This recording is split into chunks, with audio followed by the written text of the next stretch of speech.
అమరావతిపై చేసిన వ్యాఖ్యలపై తెలుగు మహిళలు తీవ్ర ఆగ్రహం వ్యక్తం చేశారు. తిరుపతి జిల్లా శ్రీకాళహస్తిలోని 1వ పట్టణ పోలీస్ స్టేషన్లో సీఐ గోపికి ఫిర్యాదు చేశారు.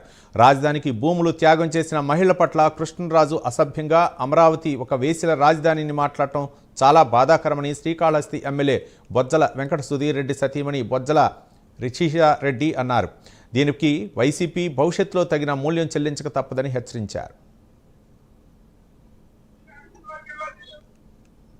ఒక బ్లాక్ డే అనుకోవచ్చు.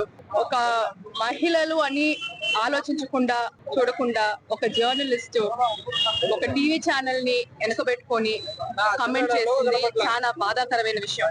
అమరావతి రైతులు వచ్చి ఉద్యమం చేసిండకపోతే ఈ రోజు ఆంధ్రప్రదేశ్ రాష్ట్రానికి అలా ఒక క్యాపిటల్ అనేది ఉండదు. వాళ్ళు వచ్చి ఇల్లు వాకిళ్ళు వదులుకొని నెలల పాటు వచ్చి పాదయాత్ర చేసిన దాని వల్లే మోడీ గారు ఇక్కడ రాకపోయి ఒక క్యాపిటల్ అనేది సాధించుకోగలిగిన రీజన్ వచ్చి అమరావతి రైతులు. దాంట్లో ఎస్పెషల్లీ మహిళలు వచ్చి బయట వచ్చి మా రాష్ట్రం బాగుపడాలా, మా ఇల్లు బాగుపడాలా, మా జీవితాలు బాగుపడాలని బయటకు వచ్చి పోరాటం చేశారు. అక్కడి నుంచి జగన్మోహన్ రెడ్డి గారి పతనం మొదలైంది. ఆయన పతనం మొదలైన దాని కోసం అనుకుంటాను ఆయన ఛానల్ ని అడ్డుగా పెట్టుకొని ఆ మహిళల పైన ఇట్లాంటి రిమార్క్స్ పాస్ చేపించారు కృష్ణరాజు గారితో. ఆయన ఒక సీనియర్ జర్నలిస్ట్, ఆయనకు ఆ మాత్రం తెలవాలి కదా. చంద్రబాబు నాయుడు తెలుగుదేశం ప్రభుత్వం పెట్టుకోండి, ఒక కార్యకర్త భారతి గారి పైన ఒక రిమార్క్ ఎత్తారని చెప్పి పార్టీ నుంచి సస్పెండ్